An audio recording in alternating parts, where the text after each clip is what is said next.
जयपाल जादूगर, जिसका नाम सुनते ही उस वक्त के बड़े सगीर में बच्चे से लेकर बूढ़े तक सब खौफ और दहशत से कांप उठते थे, क्योंकि जयपाल तंत्र मंत्र और काला जादू करता था। वह कई सालों तक खुफिया तौर पर पुरअसरार पहाड़ की घार में बैठकर काला जादू सीखता रहा और एक बड़ा जादूगर बन गया। इसके पास काले जादू की इतनी खौफनाक ताकत थी कि इसका मुकाबला करने की किसी में हिम्मत न थी। उस जमाने में बड़े सगीर की सरजमीन पर इस्लाम का नूर अभी नहीं पहुंचा था। लोग जाहिल थे और अंधी अकीदत में डूबे हुए थे। कोई पत्थर के बुत को खुदा समझता, कोई आग को और कोई दरख्त को। खास तौर पर राजस्थान के मशहूर आना सागर के इर्द गिर्द सैकड़ों बुत मौजूद थे और रोजाना बुत परस्ती जारी रहती। इस पूजा के साथ साथ तंत्र मंत्र और काले जादू का खौफनाक खेल भी जुड़ चुका था। राजा पृथ्वीराज निहायत सख्ती से अपनी रियासत चलाता था और उसके दौरे हुकूमत में मजहबी रसूमात से हटने की कोई गुंजाइश न थी। इधर ख्वाजा मोइनुद्दीन चिश्ती राजस्थान के अजमेर की सरजमीन पर कदम रख चुके थे। वह कुरान का नूर फैलाने के लिए तशरीफ लाए थे। एक दिन जब राजा पृथ्वीराज पूजा शुरू करने वाला था तो दूर तारागढ़ पहाड़ की जानिब से मधुर अजान की आवाज आने लगी। यह आवाज सुनकर वह चौंक उठा। ऐसी आवाज, ऐसा सुर उसने पहले कभी न सुना था। यह न कोई शंख की आवाज थी, न मंत्र। राजा ठिठक कर रुक गया और सख्त गुस्से में बोला, यह आवाज कहां से आ रही है? मेरी पूजा में खलल डाला जा रहा है। यह आवाज तो बुद्ध के जिस्म से भी टकरा रही है। फौरन जाओ और तारागढ़ पहाड़ जाकर देखो, यह आवाज कहां से आ रही है और कौन है जिसने हमारी पूजा में मदाखलत की है। राजा के हुक्म पर चंद सिपाही गिरोह की सूरत में तारागढ़ की तरफ रवाना हुए। वहां जाकर देखा कि एक दरवेश चंद साथियों के साथ खड़े हैं। एक सिपाही आगे बढ़ा और बोला, आप कौन हैं और हमारी पूजा में रुकावट क्यों डाल रहे हैं? हमारे पूजा के वक्त आप ऐसी आवाज क्यों निकालते हैं जो हमारे राजा को बर्दाश्त नहीं? ख्वाजा मोइनुद्दीन चिश्ती ने निहायत नरम लहजे में फरमाया, मेरा नाम मोइनुद्दीन चिश्ती है। मैं अल्लाह का बंदा हूँ। अल्लाह के हुक्म और रसूल के फरमान पर यहाँ आया हूँ। ऐ मेरे अजीज भाइयों, तुम तो हम परस्ती में फंसे हुए हो। एक अल्लाह के सिवा कोई माबूद नहीं और मोहम्मद उसके आखिरी रसूल हैं। मैं तो इसी अजीम अल्लाह के हुक्म की तामील कर रहा हूँ। तुम्हें तो कोई तकलीफ नहीं होनी चाहिए। यह बुत तुम्हें कोई फायदा नहीं दे सकते। अब भी वक्त है कि बुत परस्ती छोड़कर एक अल्लाह की इबादत इख्तियार कर लो। यह सुनकर सिपाहियों ने कहा, देखो आप यहां से चले जाओ, वरना अगर हमारे राजा को पता चल गया तो आपको बहुत नुकसान पहुंचेगा। यह कहकर सिपाही वापस राजा के दरबार में आए और सारी बात बता दी। यह सुनकर राजा पृथ्वीराज सख्त गजबनाक हुआ। उसके दिल में एक ही बात थी कि किसी तरह इस फकीर को यहां से निकाल देना चाहिए, वरना हमारा हिंदू धर्म खत्म हो जाएगा। मगर वह कुछ बोला नहीं और खामोश रहा। अगले दिन राजा पृथ्वीराज ने एक बहुत बड़ी पूजा का इंतजाम किया। दूसरी तरफ ख्वाजा मोइनुद्दीन चिश्ती लोगों में जाकर इस्लाम की दावत दे रहे थे। इधर जयपाल जादूगर अपने तंत्र मंत्र और काले जादू की इबादत में मशगूल था। पूजा शुरू होने ही वाली थी कि फिर दूर से वही मधुर अजान की आवाज आने लगी। यह सुनकर राजा गुस्से से लाल हो गया और बोला, किसकी यह जुर्रत है कि बार बार हमारी पूजा के वक्त खलल डाल रहा है? जाओ उस फकीर को पकड़ कर लाओ। राजा के हुक्म पर फिर चंद सिपाही तेजी से तारागढ़ की तरफ रवाना हुए। वहां पहुंचे तो देखा कि वही दरवेश यानी ख्वाजा मोइनुद्दीन चिश्ती नमाज की हालत में है। असल में वह नहीं जानते थे कि वह क्या कर रहे हैं, इसलिए वह आगे बढ़ने लगे। ख्वाजा मोइनुद्दीन चिश्ती ने सलाम फेरा और दूर से कहा, आगे मत आओ, वहीं रुक जाओ। लेकिन उन्होंने न सुनी, क्योंकि वह अपने राजा का हुक्म बजा ला रहे थे। जब वह करीब आए ताकि उन्हें गिरफ्तार कर सकें, तो ख्वाजा मोइनुद्दीन चिश्ती ने एक मुट्ठी मिट्टी ली, बिस्मिल्लाहिर्रहमानिर्रहीम कहा और उनकी तरफ फेंक दी। यह होते ही एक मौजिजा रूनुमा हुआ।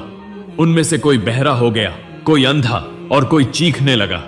यह देखकर सब के सब भाग खड़े हुए। यह खबर फौरन राज दरबार तक पहुंच गई। राजा पृथ्वीराज सख्त गुस्से में आ गया और कहने लगा, किसकी यह जुर्रत है कि हमारा मुकाबला करे? किसी भी तरह उसे गिरफ्तार करना होगा। तब वजीर ने कहा, राजा महाराज, इसकी ताकत देखकर लगता है कि वो कोई आम आदमी नहीं है, वो एक जादूगर है, वरना एक मुट्ठी मिट्टी से इंसान को अंधा और बहरा कैसे कर सकता है?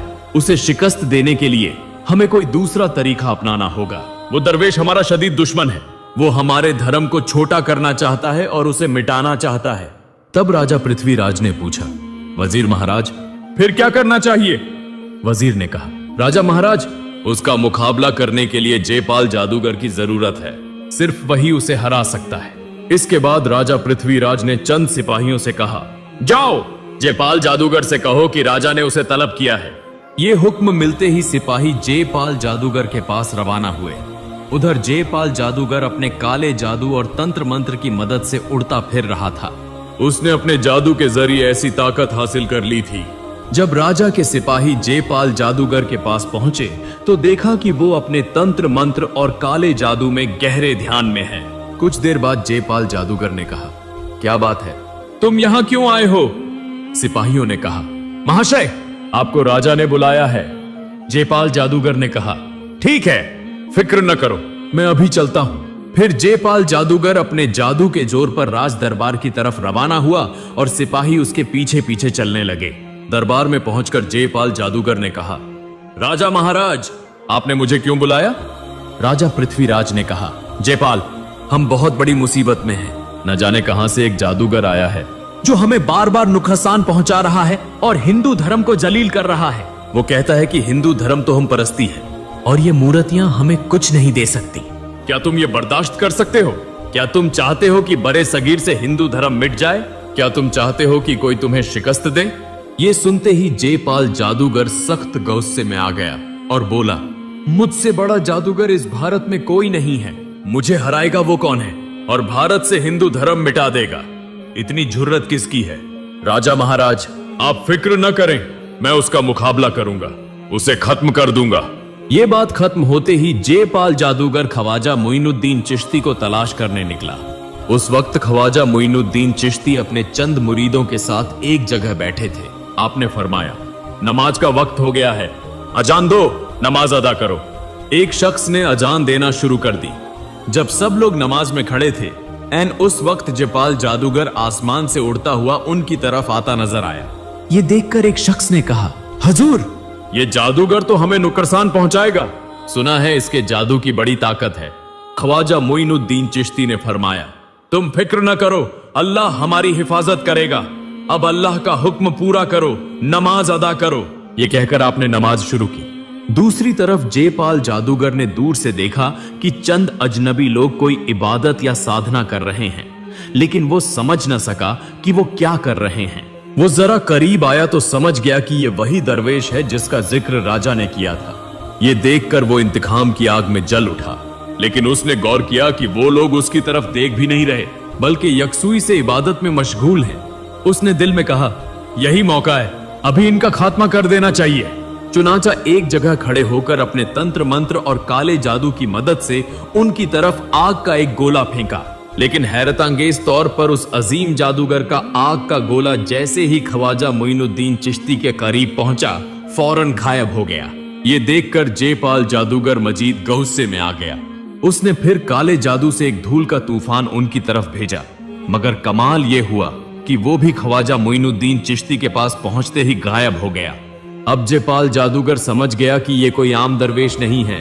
तब उसने अपनी सारी ताकत लगाकर एक जहरीला काला जादू किया और बेशुमार अजदहे छोड़ दिए, मगर सुभान अल्लाह, अल्लाह के करम से वो सब सांप भी उनके करीब आते ही एक एक करके खत्म हो गए।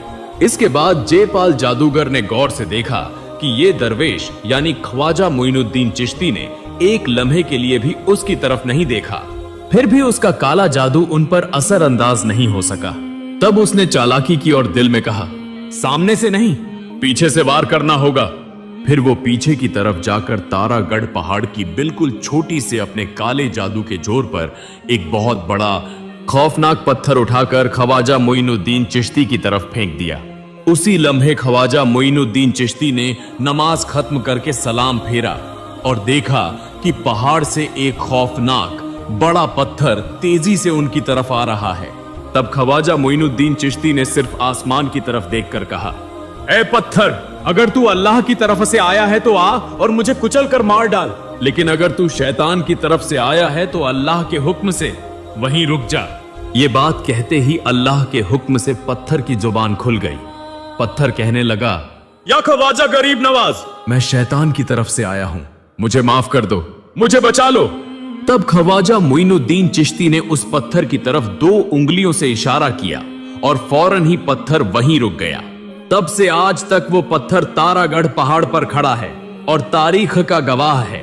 ये अल्लाह की कुदरत और ख्वाजा मोइनुद्दीन चिश्ती का मौजिजा था।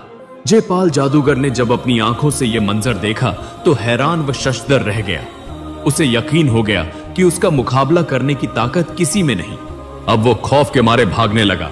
तब ख्वाजा मोइनुद्दीन चिश्ती ने अपनी जूतियों से कहा, जाओ उसे यहां ले आओ। फिर वो जूतियां हवा में उड़ती हुई गईं और जयपाल जादूगर को घेर लिया। वो किसी तरफ भी न जा सका। आखिरकार जयपाल जादूगर ख्वाजा मोइनुद्दीन चिश्ती के पास आकर कहने लगा, मुझे माफ कर दो, मैं नहीं जानता था आप कौन हैं। आज तक मुझे कोई नहीं हरा सका, मगर आज मैं आपके सामने शिकस्त तस्लीम करता हूं। जयपाल जादूगर ने इतनी आजिजी और मिन्नत समाजत से माफी मांगी कि ख्वाजा मोइनुद्दीन चिश्ती ने उसे माफ कर दिया। तब जयपाल जादूगर ने कहा, आप कौन हैं इतने रहमदिल? मैं आपको कत्ल करना चाहता था, इसके बावजूद आपने माफ कर दिया। ख्वाजा मोइनुद्दीन चिश्ती ने फरमाया, खुद अल्लाह रब्बुल आलमीन बेहद रहम फरमाने वाला है और हमारे प्यारे रसूल मोहम्मद भी रहीम हैं। मैं तो अल्लाह का बंदा और रसूल का पैरोकार हूं, तो फिर मैं क्यों माफ न करूं? जयपाल, अल्लाह के रास्ते पर आ जाओ। अल्लाह के सिवा कोई माबूद नहीं, वो यकता और बेशरीक है। जयपाल, तुम जो पूजा करते हो ये तो हम परस्ती है। पूजा छोड़कर एक अल्लाह की इबादत करो। तब जयपाल जादूगर ने कहा, हजूर, आज से मैं आपका मुरीद हूं, मुझे कलिमा पढ़ाकर मुसलमान कर दे। जब तक मैं जिंदा रहूंगा एक अल्लाह की इबादत करूंगा, जादू टोना और तंत्र मंत्र सब छोड़ दूंगा और अल्लाह और आपके बताए हुए रास्ते पर चलूंगा। फिर जादूगर ने इस्लाम कबूल कर लिया। तारीख के सफहात में लिखा है कि बाद में जयपाल जादूगर ने अपना नाम बदलकर अब्दुल्लाह रिया बानी रख लिया। कहा जाता है कि बाद में वो एक वली के तौर पर मशहूर हुए। फिर अगले ही दिन सारा हिंदुस्तान ये खबर सुनकर हैरान रह गया कि भारत का सबसे बड़ा जादूगर जयपाल ने इस्लाम कबूल कर लिया है और वो ख्वाजा मोइनुद्दीन चिश्ती का मुरीद बन गया है। लोग एक के बाद एक ख्वाजा मोइनुद्दीन चिश्ती के पास आने लगे। इसी दौरान एक सिपाही राजा पृथ्वीराज के पास आकर बोला, राजा महाराज, क़यामत हो गई। राजा ने पूछा, क्या हुआ? सिपाही ने कहा, राजा महाराज, जयपाल जादूगर उस फकीर के सामने हार मान चुका है। उसने खुद हिंदू धर्म छोड़कर इस्लाम इख्तियार कर लिया है। यह सुनकर राजा पृथ्वीराज ने कहा, अगर यह दरवेश सच्चा है तो उसे साबित करना होगा। हम उसे अपनी आंखों से देखेंगे। जाओ, हमारे मुल्क के सबसे बड़े पुजारी को बुला लाओ, उसके सामने उस दरवेश का इम्तिहान होगा। और जाओ, उस दरवेश को भी खबर दो। उस वक्त के हिंदुस्तान की गली कूचों में हिंदू भक्तों का शोर, हर तरफ घुंघरू, शंख और मंत्र की आवाजों के सिवा कुछ न था। शहर के बीचों बीच एक हिंदू पुजारी रहता था जो इतना मशहूर था कि दूर दूर से लोग उसकी पूजा लेने आते थे। वो निहायत अकीदत और लगन से बुद्ध पूजा करता था और यकीन रखता था कि मूरत ही ईश्वर है। एक दिन वो पूजा करने के लिए मंदिर जा रहा था कि रास्ते में उसने चंद लोगों को खड़े सरगोशियां करते देखा। वो रुक गया और उनके पास जाकर बोला, क्या तुम्हें पता नहीं कि पूजा का वक्त हो गया है? सब मंदिर जाने के बजाय यहां क्या कर रहे हो? इस वक्त एक शख्स ने कहा, पुजारी महाराज, क्या आपने कुछ सुना नहीं? पुजारी ने कहा, क्या बात है, बताओ तो। उन्होंने कहा, सुना है कि अजमेर में न जाने कहां से एक दरवेश आए हैं जिनके पास ऐसी ताकत है कि भारत का सबसे बड़ा जादूगर जयपाल भी उनके सामने हार गया है। वो कहते हैं कि अल्लाह एक है और उसके हुक्म से पत्थर भी बोल उठते हैं। ये सुनकर कई लोग इस्लाम कबूल कर रहे हैं। पुजारी ये सुनकर सख्त गुस्से में आ गया और बोला, ये कभी बर्दाश्त नहीं किया जा सकता। सदियों से भारत के लोग बुद्ध पूजा करते आ रहे हैं और अब ये सब झूठ करार दिया जा रहा है। फौरन ये खबर राजा पृथ्वीराज के कानों तक पहुंचानी होगी। ये कहकर वो मंदिर की तरफ रवाना हो गया, मगर राजा तक पहुंचने से पहले ही राजा की फौज उस पुजारी के पास आ गई और बोली, पुजारी महाराज, राजा ने आपको फौरन तलब किया है, बहुत अहम मामले पर बात करनी है। फिर उस पुजारी ने देर न की और फौरन राज दरबार में हाजिर हो गया। राज सिंहासन पर राजा पृथ्वीराज बैठा था और चारों तरफ सिपह सालार, वुजरा और मशहूर पंडित मौजूद थे। उस वक्त राजा पृथ्वीराज ने कहा, पुजारी महाराज, हमारा धर्म अब खतरे में है। एक दरवेश शहर में आकर कह रहा है कि बुद्ध झूठ है, अल्लाह सच्चा है। उसने ऐसा मौजिजा दिखाया है कि जयपाल जादूगर भी उसके सामने झुक गया है। आप हमारा फख्र हैं और सिर्फ आप ही हमारे धर्म और इज्जत को बचा सकते हैं। तब पुजारी ने कहा, राजा महाराज, ये बेइज्जती मैं बर्दाश्त नहीं करूंगा। अगर वो फकीर वाकई कुछ जानता है तो वो बुद्ध को बोलकर दिखाए, हम देख लेंगे किसका देवता सच्चा है। राजा ने कहा, ऐसा ही हो, हम उसे इम्तिहान के लिए बुलाएंगे। अगर वो कामयाब हुआ तो हम मान लेंगे, वरना उसे शहर से निकाल दिया जाएगा। फिर राजा पृथ्वीराज का एक सिपाही ख्वाजा मोइनुद्दीन चिश्ती के पास आया और बोला, आप बड़े जादूगर हैं ना? आप कहते हैं कि बुद्ध हमारे किसी काम नहीं आ सकते, तो आपको इम्तिहान देना होगा। हमारे पुजारी और राजा महाराज ने आपको बुलाया है। अगर आप ये इम्तिहान पास कर लें तो हम मान लेंगे कि आपकी बात सच है। तब ख्वाजा मोइनुद्दीन चिश्ती ने फरमाया, ठीक है, मैं ये इम्तिहान देने को तैयार हूं। जाकर अपने राजा से कहो कि तैयारी करे। ये खबर अजमेर शहर में आग की तरह फैल गई। सब लोग एक एक करके मंदिर के सहन में जमा होने लगे। पुजारी और राजा पृथ्वीराज वहां मौजूद थे। उधर ख्वाजा मोइनुद्दीन चिश्ती भी अपने चंद मुरीदों के साथ पहुंचे। हिंदू और मुसलमान सब इस रूहानी मुकाबले को देखना चाहते थे। मंदिर के बीच में एक बड़ा पत्थर का बुत रखा गया। पुजारी ने उसे देखकर तंजिया अंदाज में कहा, सुना है तुम बुत पूजा नहीं मानते और तुम बड़े जादूगर हो। तुम कहते हो ये बुत हमारे किसी काम नहीं आ सकता। ठीक है, अपनी ताकत दिखाओ। तब ख्वाजा मोइनुद्दीन चिश्ती ने पुजारी से कहा, मेरे पास कोई ताकत नहीं, मैं तो अल्लाह का बंदा हूं। अगर अल्लाह चाहे तो आज ये पत्थर खुद गवाही देगा कि वो झूठा है। अल्लाह का नाम सुनकर पुजारी का जिस्म कांप उठा। वो चीख कर बोला, आज अगर तुम्हारा अल्लाह सच्चा है तो साबित करो। अगर हमारा बुत अल्लाह का नाम ले तो हम मान लेंगे, वरना हम नहीं मानेंगे और तुम्हें हमेशा के लिए शहर छोड़ना होगा। तब ख्वाजा मोइनुद्दीन चिश्ती आहिस्ता आहिस्ता उस बड़े बुत के सामने गए और बुलंद आवाज से कहा, ऐ पत्थर के बुत, मेरा नाम ख्वाजा मोइनुद्दीन चिश्ती है। मैं अल्लाह का बंदा हूं। अल्लाह के हुक्म से गवाही दो कि अल्लाह एक है और बेशरीक है, उसके सिवा कोई माबूद नहीं, और तुम झूठे हो। ये कहते ही ऐसा मौजिजा हुआ जिसने पूरे भारत को बदल दिया। पलक झपकते ही आसमान पर कड़क की आवाज आई, जमीन लर्ज उठी और वो बड़ा पत्थर का बुत बोल उठा, अल्लाह एक है और बेशरीक है। अल्लाह ही इस जहान का पालन करने वाला है और अल्लाह के सिवा कोई माबूद नहीं। ये कहते ही वो बुत खुद ब खुद टूट कर गिर गया। ऐसा मौजिजा अपनी आंखों से देखकर वहां मौजूद सब हिंदू हैरत में रह गए और ख्वाजा मोइनुद्दीन चिश्ती को देखने लगे। कोई कुछ न बोल सका। एक शख्स ने पुकार कर कहा, या ख्वाजा, आप सच्चाई का चिराग लेकर आए हैं, हमारी आंखें खुल गई हैं। दूसरे ने बेख्तियार कहा, या ख्वाजा मोइनुद्दीन चिश्ती, आज से हमारी आंखें खुल गई। अल्लाह सच्चा है, अल्लाह के सिवा कोई माबूद नहीं, हमें इस्लाम कबूल करा दें। यूं उस दिन एक के बाद एक लोग कलिमा पढ़कर मुसलमान हुए। मुहतरम नाज़रीन, ये तमाम वाकयात अनीसुल अरवाह और सीरुल अख्ताब नामी किताब में दर्ज हैं, जो फारसी जबान की कदीम तरीन सवानिह उमरियों में से एक है और जिसे ख्वाजा बाबा के एक करीबी मुरिद ने तहरीर किया था। मुहतरम नाज़रीन, ख्वाजा मोइनुद्दीन चिश्ती ऐसे अल्लाह के वली थे जिन्होंने कभी खुद को बड़ा नहीं समझा, बल्कि हमेशा अपने आप को गरीब, आजिज और अल्लाह का एक छोटा सा बंदा समझा। और यही आजिजी, यही मोहब्बत उन्हें हिंदुस्तान का एक अजीम इंसान बना गई।